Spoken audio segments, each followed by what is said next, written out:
Hi, everyone. Welcome to the latest of the Overboard Network, a Below Deck podcast. We're back with episode 1 of Below Deck Med titled There's No Place Like Home. We're back in the Med, this time in Malta, Sean, for the first time ever, and on the most modern boat in Below Deck history. On this week's episode, we'll give out our first impressions of the crew, welcome on new charter guests, go over our question of the week, and then a fan favorite for a review. Now, Sean, I want to switch it up a little bit this week. Okay. I'm going to do the iTunes review first because there was some constructive criticism in there that hopefully we fixed. So our I don't know if it's KIP Hazel or Kip Hazel, but they essentially asked if I was on a speakerphone. So maybe my audio hasn't been as good in the past. I'll say I'm not on a speakerphone, but it's possible my Blue Yeti microphone was in the wrong setting. So I went and I watched some YouTube videos, making sure everything was set up right. I changed a couple things about it. So hopefully it sounds better. And, please let us know on a follow-up if it sounds better at all. Yeah. John's a man of the world. He does do some traveling for work and etc. We do our best sometimes in a pinch, but, we're getting it all settled, though. Yeah, that's true. I've done this podcast from hotel rooms, like not like ski mountain lodges, but like Airbnbs I rented that were like right next to the ski mountain. So I am home this time. So I'll say this is my home base. And, so if it still sounds terrible, let us know because I will just go to the ends of the earth to fix it. So, but thanks for sending that in. Sean, we did get a 3-star review out of that. So maybe when I fix this, I can get kind of bumped up. So we'll see what happens there. But let's jump right into the episode here. Now, listen, Sean, it's no secret that we love finding the villain of the season. And, if you told me going into the season, I probably would have guessed it would have been Sandy. Everybody seems to like live tweet hater. But welcome in Reagan, our new bosun. Sean, she's taking solo smoke breaks, not lifting a finger, bossing on her only deckhand. I know it's early, but is she the clear favorite to be the one stirring the pot all season? Yes, and John, we've never had anyone like Reagan on the show before. Like, I was trying to think about it. Maybe the first season of Below Deck, that guy CJ, who quit like right before the end of the season. Yep. But she's just so like, think about her and Malia, like a polar opposite person. Like, Malia's trying to be like a miniature Sandy and like be perfect and try really, really, really hard. And you just got a girl, and like there are people that move up in jobs and still don't give a fuck. And that's Reagan. Like, she does not care. And she's very rude to people too. Like, she is. Yeah. So she's easy to fight with. I totally get it. Like, I will say that there was a part, and I feel like at some point we're going to get like a Sandy cameo that's just saying like, hey, I'm here. I want Reagan to grow. I want, more women in the industry in the bosun position. And she's going to show Reagan how to do all these things. And then she's just going to go yell at Jason and tell him to do everything. I just feel like that's where we're going. Sandy has the best intentions, but so far, Reagan doesn't really want to lift a finger. You're not going to groom Reagan to be like the next Malia. She's just Reagan. I'm very excited. I don't know. I wasn't that excited for this season based on like a couple of the previews I saw in like maybe the past few seasons of Med, but I'm excited now. And Reagan's a big part of that. It's nice just having like a wild card or like an agent of chaos in this cast. And let's get to the rest of the cast, but like thumbs up for me and Reagan. Yeah. Now listen, she's the one we all love to hate. I think that's where we're going to go. But what would Below Deck be if it was just we all liked everyone? Like, why would we watch the show? Yeah, right. So, Sean, let's get into it. The stalwart of this franchise. So, Captain Sandy, she's back for however many seasons she's been on now. 10 minutes into the show, she quote says, "It's a disaster. We're missing people. We don't have water toys." She's got a full crew. I can feel that she's probably pretty nervous going into this. Yeah, missing 2 people is brutal. So this was filmed last fall, I believe. So that, or yeah, last like late last summer, early fall, I believe. I actually have no idea, but that checks out to me as far as like that's when people vacation in the Mediterranean. Right. And missing two crew members the first day is brutal. I mean, that was like the height of the Delta variant, I feel like in Europe. So Probably. they're still being very cautious. So yeah, 14-day quarantines still for Ian Dude, that's Storm. Dude, that is absolutely brutal. Like I was thinking about that. So, I mean, I don't know how strict it is. I'm sure you're in like a hotel room for like 14 days and they just like serve you food. But that's for a I 6 week stint. I mean, I know you're getting paid. You have to get paid while you're there, but that's brutal. one thing that confused me a little bit. So like there's still the very strict like quarantine rules, but on this season on, which I tried to avoid, but I saw that they were in clubs. Like it's Okay. like on the dance floor with like a ton of people. Like it seems like Europe's like totally back open when this is filming, or at least Yeah. Malta is. Yeah. So Malta is like a small island. So that's probably why they take it so seriously because they don't have the resources should they get overrun with COVID. But at the same time, I think if you're there for 2 weeks quarantining, then literally everyone there can't have COVID. Yeah, Not a doctor, but the odds of you having COVID if you've quarantined for 2 weeks are probably very low. So then like everyone can party like usual. I think that's kind of what they tried to do in like Australia and New Zealand pretty much. yeah, I seem to work too. Not let's not talk about COVID anymore, but Yeah. Oh, good, man.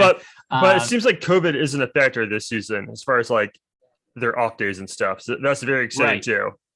Yeah, no, that's great to hear going forward. Let's talk about Dave, new chef. Yeah, Seems to really have it together. Now I say he's in a pretty tough spot, I'd say, because we've had really good chefs in the last two iterations of Below Deck. So Marcos was fantastic. He's kind of coming off the coattails of Marcos, and that's really tough. So we'll see what happens. But so far, so good. I know he had some glowing reviews from our chief stew, but nothing bad to say about Dave. And I'd like to think he's easy on the eyes. the girls seem to like him. I mean, Natasha, obviously. And it's funny comparing him to Matt. I feel like he's who Matt wanted to be Yep. as like personality, socially, and everything like that. No, Dave seems cool. Champion freestyle skier back in England. Yep. I it's funny with this entire crew. I wasn't sure where anyone was from until like midway through the episode. It's tough. I was almost going to say we just scratched the whole thing and try to figure out where anybody's from because I think there's some people from Australia, New Zealand, South Africa, England. I mean, we're all over the map here. It's only two Americans, Sandy and Jason. Yeah, Yep. very exciting. But yeah, good vibes on Dave so far. Not sure food wise if it'll be as good as Marcos or Rachel, but he's going to be in the mix though, where Marcos and Rachel kind of like stated themselves. So I'm very excited for him. Yeah, it should be good. I think he had a little bit of trouble, and we'll get into the actual episode, but I think that was more on the guest than Dave itself, but we'll see what happens. Sean, obviously we talked about first officer bosun Reagan already. So, the only other thing that I'll add that we kind of already didn't talk about her is I thought it was really odd when Sandy was mentioned. She's like, why don't I already have an anchor watch schedule? When was that set for expectations? Like, I feel like Sandy, you always talk about like how you need to give your team the tools to succeed, but was it ever expressed to Reagan, hey, I need your anchor watch schedule ahead of time so I can approve it? When, it seemed like she was already behind the eight ball. Sandy made it seem like anchor watch schedules are just something bosuns should know to do anyway. Yeah, it feels like a TPS report or a tour log where it's like, is this something we need to do? I have no idea. Because she told Jason, or her and Jason kind of decided amongst themselves, like, all right, you'll do anchor watch today. This is the micromanager of Sandy then, right? Like Yeah. it's not I understand that Sandy needs to like approve who's on Anchor Watch, but at the same time, is if there's somebody on board that you can't trust at Anchor Watch, then they shouldn't be on board. Captain Glenn, right? That was like a direct quote from him, right? So I just didn't understand why Sandy was getting all up in arms about it, but at the same time, that kind of is her micromanaging style. Yeah, and her and Reagan is just a funny combo because we're so used to her and Malia. And Malia like really likes her constructive criticism and is trying to really please Sandy. And I don't know what Reagan's there for. And it's absolutely thrilling. Also, she's from Essex, England, or Essex. Yep. I believe that's in England, but lived in Turkey also. And Jason thought she was Canadian.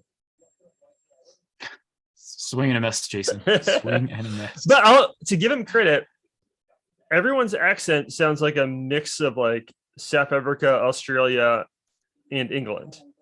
Right. Like usually I'm good at spelling them. With this crew, not really. Yeah, Reagan, I couldn't figure out. I think the only one. Well, no.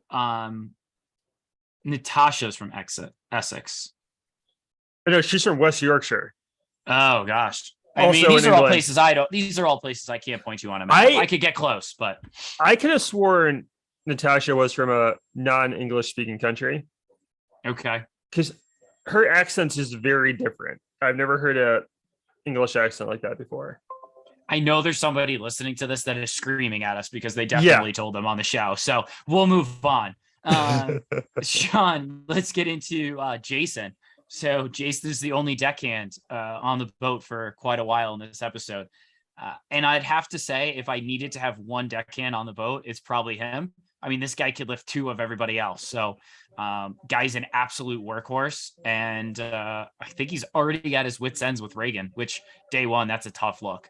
Yeah, from Indiana, went to Purdue, and then went to commodity trading, which I feel like, John, was that like a fake job of yours? That was a fake job when we would have when we would just we would pretend that we had fake personalities, and I was trading commodity futures. Yep, I was in railroads.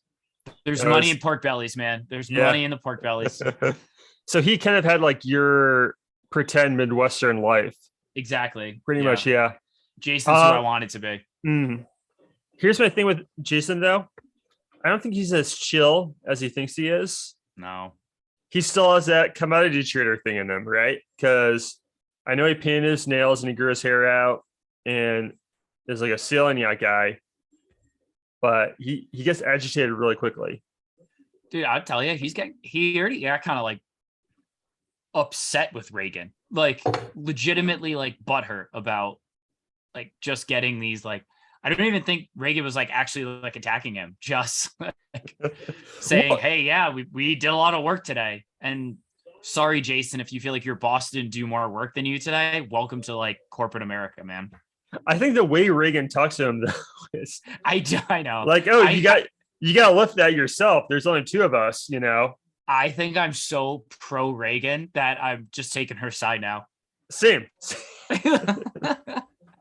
And it's also, there's something on paper, the two of us should relate to Jason the most because, you know, he's an American guy, probably grew up in a similar way that we did, but I'm off him, man. Yeah, I'm off him.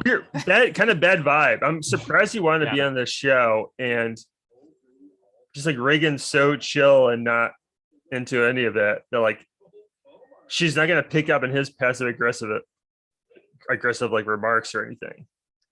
They're gonna wash right over her. 100% agree. Yeah.